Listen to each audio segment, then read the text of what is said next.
একেবারে হিমালয় পর্বত সমান যেন আপনার ডিগ্রি হয়, যোগ্যতা হয়, আমি দোয়া করি, কোনো সমস্যা নেই। কিন্তু আল্লাহকে বললেন কেন? এই মুসলমানের বাচ্চা, কোরআন শরীফ পড়তে পারেন না কেন? সেজদা দিতে জানেন না কেন? কি শিখলেন, কি বুঝলেন, কারে চিনলেন? বলেন বাংলা বই রিজিক দেয় না, আসমানওয়ালা রব রিজিক দেয়।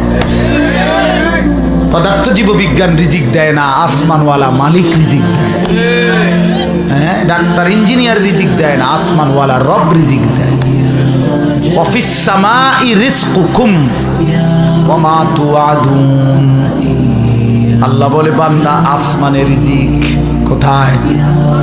ওয়াফিস সামাই রিজকুকুম ওয়া মা তুআদুন। আল্লাহ বলে তোমাদের রিজিক আসমানে, আসমানে, আসমানে, আসমানে।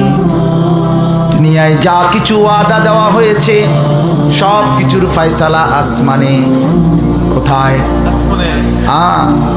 আওয়ালাম ইয়ালাম আন্নাল্লাহা قد أهلك من قبله من القرون من هو أشد منه قوة وأكثر جمعا।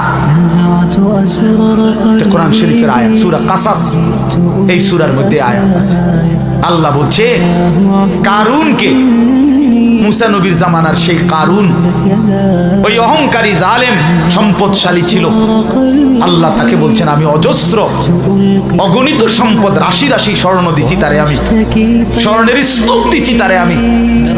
আল্লাহ বলেন আমি তারে বলছিলাম আমার হক আদায় করো, সম্পদের যাকাত, সম্পদের দান সাদাকা করো, আমি দিছি। কোরআন শরীফে আছে কারুন বলছে ইন্নামা উতিতুহু আলা ইলমিন ইনদি। মুসা আল্লাহরে বলল এই একটা সম্পত্তি আল্লাহ দেয় নাই, আমার জ্ঞান, আমার ইলম, আমার বুদ্ধি, আমার বিবেক, আমার বুদ্ধিমত্তা, এটা দিয়ে আমি কামাই করেছি। আল্লাহর কসম, এটা কোরআন শরীফে। কারুন এ কথা বলছে এটা আমার শক্তি, আমার বুদ্ধি, আমার মেধা, আমার যোগ্যতায় আমি এই রোজগার করি।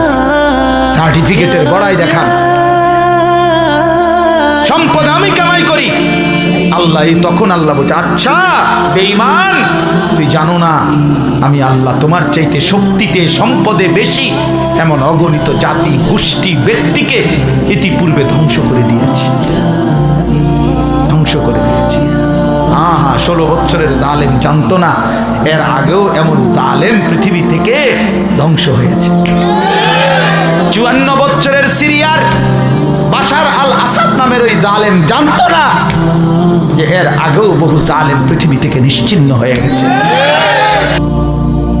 কুত্তারাও জানে না যে এর আগেও তাদের আরো বড় বড় ক্ষমতাধর ইহুদি বেঈমান পৃথিবী থেকে নিশ্চিহ্ন হয়ে গেছে।